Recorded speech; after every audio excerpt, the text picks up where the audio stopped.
पृथ्वी को बचाने की मुहिम में पीएम मोदी ने दुनिया को दिया सोलर एनर्जी इनिशिएटिव का मंत्र। कहा, पर्यावरण के मुद्दे पर न्याय की जरूरत। पेरिस में भारत पाक के रिश्तों पर जमी बर्फ पिघली। पीएम मोदी ने नवाज से मिलाई हाथ।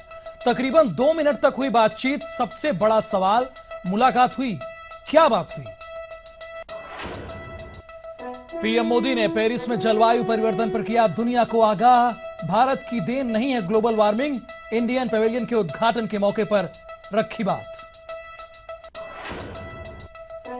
हंगामे के बीच दिल्ली विधानसभा में जन लोकपाल बिल पेश। बाहर होता रहा जबरदस्त प्रदर्शन।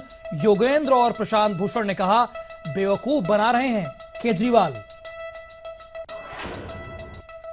दिल्ली में दिखी केजरीवाल की असहिष्णुता।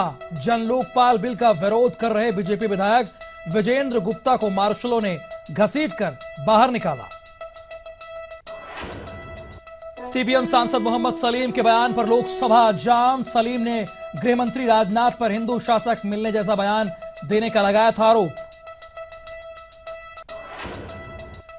दिल्ली से गिरफ्तार आईएसआई एजेंट पर दिल्ली पुलिस का सनसनीखेज खुलासा।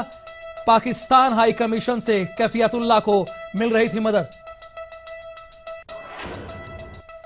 फैन को थप्पड़ मारने में गोविंदा को सुप्रीम कोर्ट से फटकार। कहा, फैन से मांगे माफी। रियल लाइफ की बातों को नहीं उतारें रियल लाइफ में। यूपी के मुजफ्फरनगर में पंचायत का तुगलकी फरमान। पशु चोरी की आरोपी महिला को भरी पंचायत में मारे 5 जूते। 60,000 रुपए का लगाया जुर्माना। तमाशबीन बने रहे ग्रामीण। बढ़ती महंगाई के बीच आम आदमी को मिली थोड़ी राहत। डीजल 25 पैसे तो पेट्रोल 58 पैसे प्रति लीटर हुआ सस्ता। घटी दरें आज से लागू। इंद्राणी मुखर्जी के पति पीटर मुखर्जी की कल तक के लिए बढ़ी सीबीआई कस्टडी। शीना बोरा मर्डर मामले में है आरोपी। जीडीपी ग्रोथ रेट में भारत ने चीन को दी पटखनी। दूसरी तिमाही में भारत का ग्रोथ रहा 7.4%, जबकि चीन 6.9 पर अटका।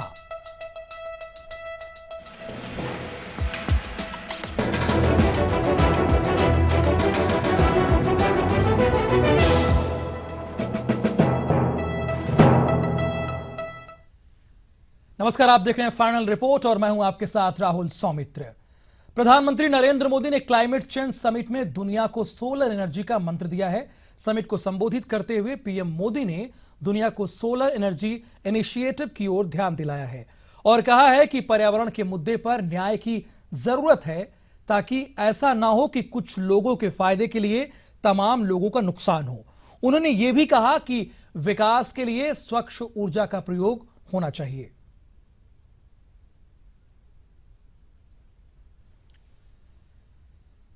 इधर पेरिस में जलवायु सम्मेलन में शिरकत करने पीएम मोदी ने दुनिया के कई राष्ट्राध्यक्षों से मुलाकात की। पीएम ने पेरिस में फ्रांस के राष्ट्रपति फ्रांसवा ओलांद, पाकिस्तान के पीएम नवाज शरीफ, पंजाब के पीएम शिंजो आबे से भी मुलाकात की। इन नेताओं के अलावा मोदी ने अमेरिकी राष्ट्रपति बराक ओबामा से भी मुलाकात की। इस मुलाकात में कई मुद्दों पर चर्चा हुई।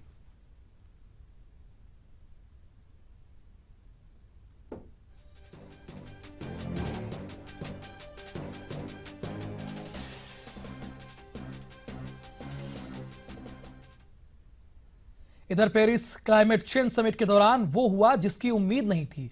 पेरिस में अचानक क्लाइमेट चेंज हो गया और यहां कड़ाके की ठंड में भारत और पाकिस्तान के रिश्तों पर जमी बर्फ पिघली। पीएम मोदी ने पाकिस्तान के प्रधानमंत्री नवाज शरीफ से गर्मजोशी के साथ हाथ मिलाया। दोनों ने एक दूसरे के कान में कुछ कहा। इस दौरान दोनों के बीच हंसने हंसाने का दौर भी चला। लेकिन इस मुलाकात में क्या बात हुई? हाथ तो जरूर मिले, क्या दिल मिले? ये सवाल अभी भी कयासों के तौर पर तैर रहे हैं। और सवाल यही है कि इस मुलाकात से आखिरकार मिला क्या?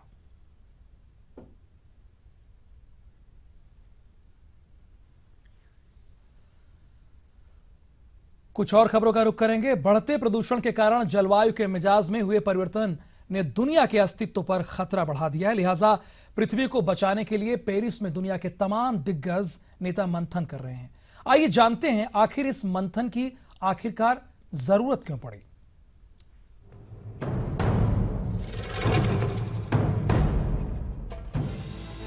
प्रकृति रक्षति रक्षिता। भारतीय मूल्यों का ये सूत्र वाक्य पूरी दुनिया के लिए मार्गदर्शक बना हुआ है। जिस प्रकृति का हमने अपनी सुख सुविधाओं में इजाफा करने के लिए बेतरतीब दोहन किया, अब उसे बचाने के लिए मंथन किया जा रहा है। पेरिस में पृथ्वी को बचाने के लिए दुनिया भर के नेता मंथन कर रहे हैं। आइए जानते हैं कि पेरिस में क्लाइमेट चेंज समिट का मकसद क्या है। 12 दिवसीय सम्मेलन का लक्ष्य पृथ्वी को बचाना है। इसके लिए पिछले 20 साल में पहली बार जलवायु पर एक कानूनी बाध्यकारी और यूनिवर्सल एग्रीमेंट को अमल में लाना है, ताकि दुनिया के 195 देश 2020 तक उत्सर्जन की सीमाएं तय करने के लिए बाध्य हों। साथ ही ग्लोबल वार्मिंग को 2 डिग्री सेल्सियस से नीचे रखने पर उपायों पर चर्चा करना और इसे हकीकत में तब्दील करना। वैज्ञानिकों के मुताबिक 1850 से धरती का औसत तापमान 1 डिग्री सेल्सियस बढ़ा है, जबकि औद्योगिक क्रांति शुरू होने के बाद से कार्बन डाइऑक्साइड के उत्सर्जन में 30% की बढ़ोतरी हुई है। कार्बन उत्सर्जन को ही लू, बाढ़, सूखा और समुद्र के जलस्तर में बढ़ोतरी का कारण माना जा रहा है। वैज्ञानिकों ने तो चेतावनी भी दी है कि अगर पृथ्वी के तापमान को बढ़ने से नहीं रोका गया तो दुनिया को तूफान, सूखे और समुद्र के जलस्तर बढ़ने जैसी प्राकृतिक आपदाओं का सामना करना पड़ेगा। इन तमाम दुश्वारियों को देखते हुए पेरिस सम्मेलन का मकसद एक ऐसा रास्ता निकालना है जिससे ग्रीन हाउस गैसों के उत्सर्जन में कमी लाई जा सके और विकासशील देश अपनी विकास यात्रा को जारी रख सकें। लेकिन पृथ्वी को बचाने के इस पाक मकसद के पीछे कई दुश्वारियां भी हैं। विकसित और विकासशील देश अपने अपने हितों को लेकर 2 राहों पर खड़े हो जाते हैं। विकासशील देशों का मानना है कि विकसित देश कार्बन उत्सर्जन ज्यादा करते हैं, पृथ्वी को हानि उनके उद्योगों से ज्यादा हुई है, लिहाजा उन्हें कम कीमत पर प्रौद्योगिकी उपलब्ध कराकर ग्लोबल वार्मिंग से लड़ने में कारगर भूमिका निभानी चाहिए। इन तमाम विरोधाभासों के बीच पेरिस जलवायु सम्मेलन से काफी उम्मीदें हैं। Bureau report, ETV news.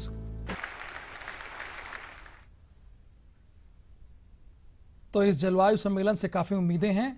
इधर असहिष्णुता और सहिष्णुता पर बहस तो इस देश में उस वक्त से शुरू हो गया होगा जब पहली बार किसी का धार्मिक आधार पर बहिष्कार हुआ होगा। लेकिन इस बार असहिष्णुता की आग दादरी के अखलाक की मौत पर शुरू हुई। नाम राम हो या रहीम, फर्क नहीं पड़ता। सवाल तो यह है कि ऐसा क्यों होता है। जवाब संसद को देना था। जरा देखिए क्या जवाब मिला संसद से।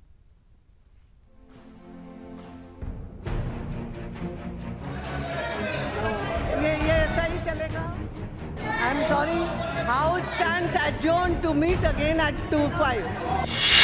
लोकसभा 2:05 तक स्थगित। लोकसभा 3:15 तक स्थगित। लोकसभा 4 बजे तक स्थगित। लोकसभा के स्थगन की हर कहानी बताएंगे, हंगामे की हर तस्वीर दिखाएंगे, लेकिन उससे पहले याद कीजिए अखलाक को। उस अखलाक को जिसकी मौत पर असहिष्णुता की आग भड़क उठी, जिसकी मौत पर राष्ट्र सम्मान वापस किए गए, जिसकी मौत पर सितारों ने देश छोड़ने की बात की। अखलाक क्यों मरा करते हैं, इसी सवाल के जवाब के लिए संसद में बहस की शुरुआत हुई थी और पूरा देश इंतजार करता रहा उस जवाब का। अखलाक को क्या इंसाफ मिला?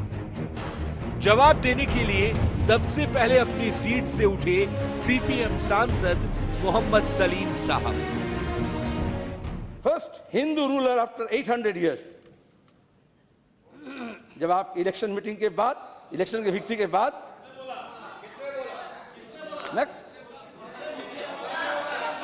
गृह मंत्री जी बोले तो आपका हमें ऑडियो भाषण देना पड़ेगा। गृह मंत्री जी बोले।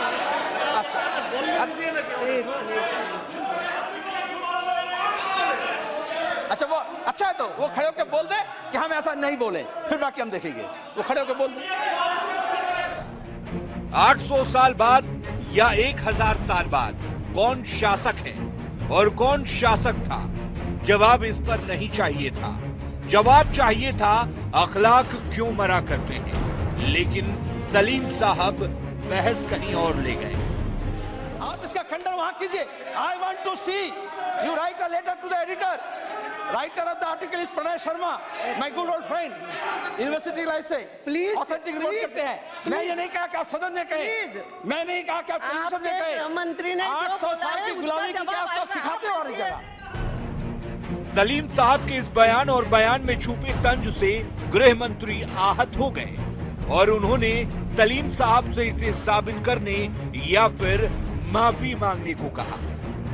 और उन्होंने बहुत ही गंभीर आरोप लगाया है मेरे ऊपर, और मैं उनसे कहना चाहूंगा कि मैंने कहां बोला है इसे, किस अवसर पर मैंने बोला है, वह पूरे सदन को बताएं अथवा उन्हें क्षमा याचना करनी होगी सदन के सामने। अध्यक्ष महोदय, ऐसे आरोप नहीं लगाने चाहिए। बहस लंबा हो गया, हंगामा बढ़ने लगा तो स्पीकर ने सलीम साहब के इस बयान को रिकॉर्ड से बाहर निकलवा दिया।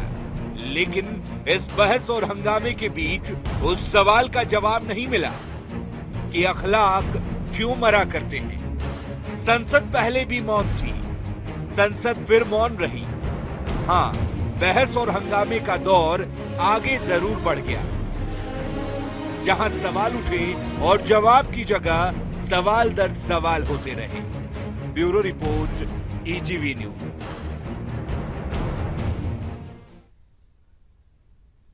इनटॉलरेंस के सवाल पर लोकसभा में जो बहस शुरू हुई, उस बहस को सीपीएम नेता मोहम्मद सलीम ने भटका दिया। ऐसे में यह सवाल उठना लाजमी है कि आखिर मोहम्मद सलीम के बयान की सच्चाई क्या है। वो गलत है बयान। आपने तो नहीं सुना है। प्लीज कर लो, मैं खड़ा हूं, क्या करोगे? कर लो, कर लो, क्या करोगे? फांसी में चढ़ाओगे? सूली में चढ़ाओगे? दिस इज नॉट अ वे। मोहम्मद सलीम जिस बयान पर अड़े रहे, डटे रहे, जिस बयान के लिए वो गृह मंत्री राजनाथ सिंह को कोसते रहे, खुद फांसी पर चढ़ने का दावा करते रहे, उस बयान की सच्चाई से जब पर्दा उठा तो करोड़ों लोग सकते में आ गए। जिस बयान को मोहम्मद सलीम राजनाथ का बता रहे थे, दरअसल वो बयान राजनाथ सिंह का था ही नहीं। वो बयान तो दिवंगत वीएचपी नेता अशोक सिंघल ने दिया था। दिल्ली में विश्व हिंदू परिषद के एक कार्यक्रम के उद्घाटन के मौके पर 22 नवंबर 2014 को अशोक सिंघल ने कहा था कि दिल्ली में 800 साल बाद स्वाभिमानी हिंदू द्वारा शासन किया जा रहा है। पृथ्वीराज चौहान के बाद एक हिंदू के हाथ में सत्ता आई है। सिंघल के इसी बयान को राजनाथ सिंह का बयान बताकर मोहम्मद सलीम ने लोकसभा में बवाल मचा दिया। First Hindu ruler after 800 years. वो खड़े होकर बोल दे कि हम ऐसा नहीं बोले, फिर बाकी हम देखेंगे। वो खड़े होकर बोल दे। सलीम साहब का यह बयान तो संसद की कार्यवाही से बाहर कर दिया गया है, लेकिन सवाल यह है कि असहिष्णुता पर सरकार को घेरते घेरते ये सांसद खुद असहिष्णु क्यों हो जाते हैं और क्यों लोकतंत्र के मंदिर में झूठ बोलते हैं और 125 करोड़ लोगों से धोखा करते हैं। Bureau report, ETV news. खबरें लगातार जारी रहेगी, आप देखते रहिए ईटीवी।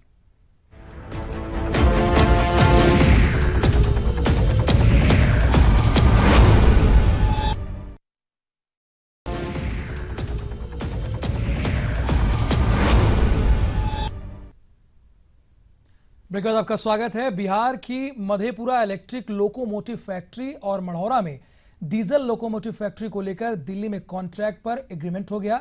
इस मौके पर केंद्रीय वित्त मंत्री अरुण जेटली और केंद्रीय रेल मंत्री सुरेश प्रभु समेत कई केंद्रीय मंत्री और नेता मौजूद रहे। बिहार को केंद्र सरकार की ओर से बड़ा तोहफा मिला है, जिसके बाद मधेपुरा की इलेक्ट्रिक लोकोमोटिव फैक्ट्री और मढ़ौरा की डीजल लोकोमोटिव फैक्ट्री का निर्माण अब मेक इन इंडिया के तहत होगा। इसके लिए दिल्ली में कई केंद्रीय मंत्रियों की मौजूदगी में कॉन्ट्रैक्ट एग्रीमेंट पर दस्तखत हुए। इन दोनों प्रोजेक्ट पर 40,000 करोड़ रुपए खर्च किए जाएंगे। I think this is one step which has been taken by the Indian Railways, which is literally going to benefit everyone. First of all, it's going to benefit the Indian Railways itself. We decided to expedite this process. We invited new bids, and the whole process was so transparent. I must admit, till the end, I also didn't know who has got appointed. This was that transparent process. कार्यक्रम में JDU के राष्ट्रीय अध्यक्ष शरद यादव और मधेपुरा से सांसद पप्पू यादव भी मौजूद रहे, जिन्होंने इस कदम के लिए सरकार का शुक्रिया अदा किया। पिछले 10 बरस से ये बात लटकी हुई थी। मैं और जिस इलाके में, चाहे वो दोनों जगह बहुत ही पिछले इलाके हैं कि 2013-14 के एग्रीमेंट के मुताबिक वहाँ के किसानों को राशि भुगतान करने की बात कही गई थी। वो प्रस्ताव भारत सरकार का है और जिसके द्वारा किसान की जमीन ली गई है उस किसानों की जमीन के परिवार को एक नौकरी देने की बात उस प्रस्ताव में। केंद्र सरकार के इस तोहफे से बिहार को काफी फायदा होगा। उम्मीद है कि जल्द ही इन दोनों फैक्ट्रियों के बनने का काम शुरू हो जाएगा, जिससे बिहार के विकास में भी काफी फायदा पहुंचेगा। Bureau report, ETV news. खबर कानपुर से है। कानपुर की नूरजहां को पीएम मोदी ने सारे जहां का नूर बना दिया। नूरजहां की ख्वाहिश थी कि अपने घर के अंधियारे को दूर करने की, इस ख्वाहिश ने उसे सारे जहां का अंधियारा दूर करने का ब्रांड एम्बेसडर बना दिया।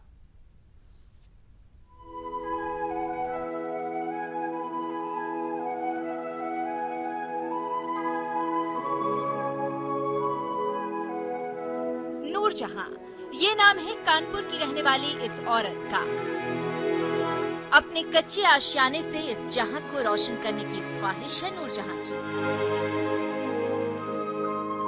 कानपुर के आसपास कितने ही गांव हैं जहां रोशनी की किरण सिर्फ दिन में होती है, लेकिन शाम ढलते ही अंधेरा जैसे ही इलाके को अपनी गिरफ्त में लेता है, नूरजहां की कोशिश उन अंधेरों को दूर कर देती है।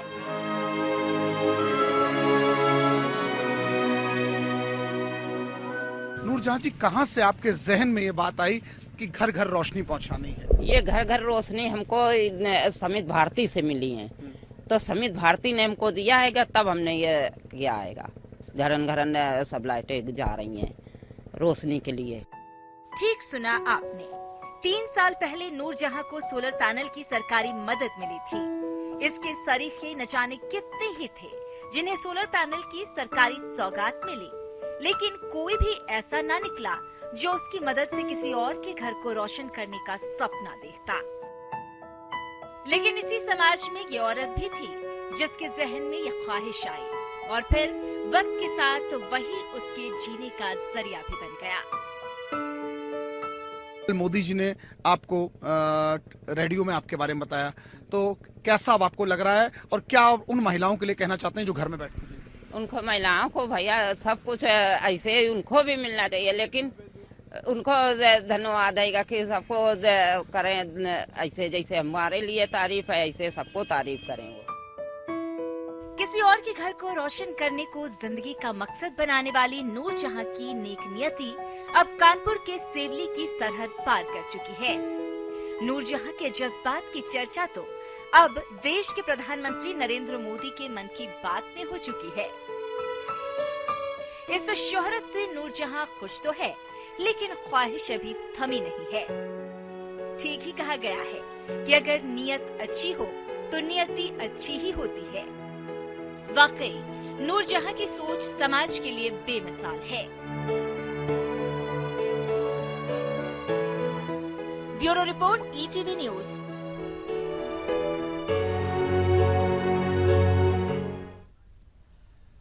फाइनल रिपोर्ट में रुकेंगे एक छोटे से ब्रेक के लिए।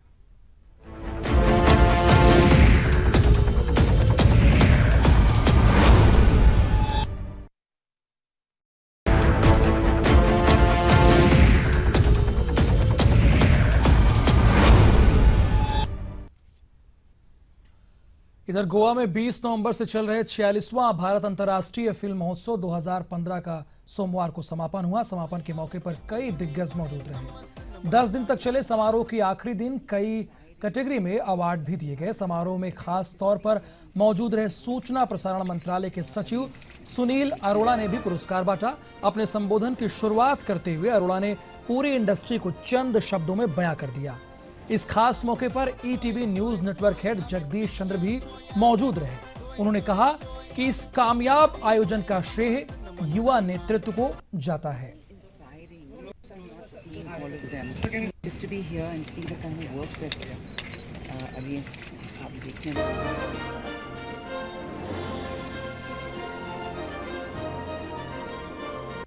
छियालीसवें इंटरनेशनल फिल्म फेस्टिवल के समापन के अवसर पर मैं सूचना एवं प्रसारण मंत्रालय को इसके लिए बधाई देता हूं। पिछले एक सप्ताह से गोवा के लोगों ने, गोवा के दर्शकों ने बहुत ही शानदार फिल्में देखी। 400 से ज़्यादा फिल्मों का यहाँ प्रदर्शन हुआ। फिल्म बाजार बाकायदा बना। अरुण जेटली ने इसका उद्घाटन किया। आज सूचना प्रसारण राज्य मंत्री ने इसका समापन किया। सूचना सचिव सुनील अरोड़ा की देखरेख में ये सारा कार्य हुआ। गोवा की सरकार ने भी इस आयोजन की तारीफ की है। मुझे आशा है कि इस फेस्टिवल के आयोजन से गोवा में भारतीय फिल्मों के प्रचार प्रसार में और सूचना और प्रसारण मंत्रालय के प्रचार प्रसार में काफ़ी सहायता मिलेगी और मौजूदा सरकार की जो लोकप्रिय नीतियां और कार्यक्रम हैं उन्हें भी गोवा में आगे बढ़ाने में इस कार्यक्रम से सहायता मिलेगी। मैं ये आशा करता हूँ कि अगले वर्ष भी सूचना प्रसारण मंत्रालय इसी तरह का एक शानदार फिल्म फेस्टिवल देश के किसी भी हिस्से में आयोजित करे। हवादस से उलझकर मुस्कुराना मेरी फितरत है, मुझे दुश्वारियों में अश्क बरसाना नहीं आता। So this industry is full of such people who really rose to the occasion, who stood the test of time and who have now become iconic figures in India and abroad. I'll not take too much of your time. You are here to see the festival, to see the program. Whenever any things end, any such thing ends, one wonders what next. The next is IFFI 16. And we hope that IFFI 16 in every way would be a step up on IFFI 15. Honorable CM Goa in the opening said that we are on the way to making permanent facilities here. I am sure Government of Goa will do something about it, as they are already doing. Sir, I had the occasion of attending 2-3 meetings here in the run-up to the festival, and I can assure you that the kind of cooperation we got from your team, I can never forget it all my life. And before we end, I think it's better to end on a slightly poetic note. इस तरह फूट कर नहीं रोते, जान सी चीज़ यूं नहीं खोते, जिंदगी है तो फिर भी आएंगे, बात बिगड़ी हुई बनाएंगे, मिसरा मीर पढ़ के फरमाया, फिर मिलेंगे अगर खुदा लाए। इधर 46वें अंतर्राष्ट्रीय फिल्म महोत्सव के समापन मौके पर केंद्रीय सूचना और प्रसारण राज्य मंत्री राज्यवर्धन सिंह राठौर से खास बातचीत की हमारे संवाददाता नीरज पांडे ने। 46वें गोवा फिल्म फेस्टिवल का समापन हो गया। हमारे साथ बात करने के लिए हैं कर्नल राज्यवर्धन सिंह राठौर साहब। राठौर साहब, 46वें का समापन हो गया, अब 47वें की बारी। देखिए, अंतर्राष्ट्रीय फिल्म फेस्टिवल जो होता है, पूरे देश विदेश से फिल्में आती हैं। करीब 90 देशों से यहाँ फिल्में आई, 720 एंट्रीज थी और करीबन 380 शो हुए, जिसके अंदर 80,000 लोगों ने उसको देखा। देश विदेश की जब फिल्में आती हैं तो उनके देश के बारे में सीखने को मिलता है और एक्सपर्ट्स आते हैं पूरी दुनिया भर से, तो उनसे भी सीखने को मिलता है। तो बहुत बढ़िया एक प्लेटफॉर्म है हमारी ऑडियंस के लिए भी और फिल्म निर्माताओं के लिए भी कि सब एक जगह बैठ के सवाल कर सकते हैं डायरेक्टर, प्रोड्यूसर्स के साथ, एक्टर्स के साथ। तो बहुत बढ़िया एक माहौल है। गोवा वैसे ही बहुत सुंदर जगह है टूरिज़्म के लिहाज से, तो दुनिया भर से लोग आने की यहाँ कोशिश करते हैं और साल बे साल जब ये होगा तो ये अपने साइज़ में बढ़ता जाएगा। आज भी ये पूरी एशिया के अंदर सबसे बड़ा फेस्टिवल है। बहुत कम समय में मिनिस्ट्री ने इतना बड़ा कार्यक्रम ऑर्गेनाइज़ किया। कहा जा रहा था कि शायद पिछले साल की तुलना में इतना सक्सेस न मिले, लेकिन ये ग्रैंड सक्सेस मिली, सब लोगों की सराहना मिली। इंटरनेशनल जो आर्टिस्ट थे उन लोगों ने सराहा। इसको किस रूप में लेंगे? बहुत बढ़िया कोऑपरेशन है गोवन गवर्नमेंट के साथ और INB मिनिस्ट्री के साथ, और ये उसी कोऑपरेशन का नतीजा है कि ये बेहतरीन एक शो हम कर पाए और इसको और बेहतर बनाएंगे और बढ़िया निर्माताओं को लाने की कोशिश करेंगे और लोगों को जोड़ने की कोशिश करेंगे। इस बार हमने न्यू मीडिया की वजह से हमने लाइव स्ट्रीम करी कॉन्फ्रेंसेस। हमने जो कॉन्वर्सेशंस थी डायरेक्टर, प्रोड्यूसर्स और ऑडियंस के साथ, उसको हमने लाइव स्ट्रीम करा। ऐसे कई नई कोशिशें होती रहेंगी। इधर दिल्ली विधानसभा में केजरीवाल सरकार की सहिष्णुता की तस्वीरें तो आपने देख ली, सड़क की तस्वीरें भी देख लीजिए और खुद ही तय कीजिए कि केजरीवाल कितने सहिष्णु हैं। ये दो तस्वीरें केजरीवाल की असहिष्णुता की गवाही देने के लिए काफी हैं। स्वराज अभियान और बीजेपी के कार्यकर्ताओं का ये प्रदर्शन केजरीवाल की उस मनमानी के खिलाफ है जिसके ये शिकार हैं। पहली तस्वीर बीजेपी के विरोध प्रदर्शन की है। बीजेपी कार्यकर्ताओं ने सोमवार को विधायक OP शर्मा के दिल्ली विधानसभा में सस्पेंशन के खिलाफ केजरीवाल का पुतला फूंका और उनके खिलाफ जमकर नारेबाजी की। OP शर्मा को आप विधायक अलका लांबा पर आपत्तिजनक टिप्पणी के मामले में सस्पेंड किया गया है। जिसका ये विरोध कर रहे हैं। विरोध प्रदर्शन के दौरान विधायक ओपी शर्मा ने जन लोकपाल का मसला भी उठाया और केजरीवाल पर निशाना साधा। ये जोकर का जोकपाल है, लोकपाल नहीं है।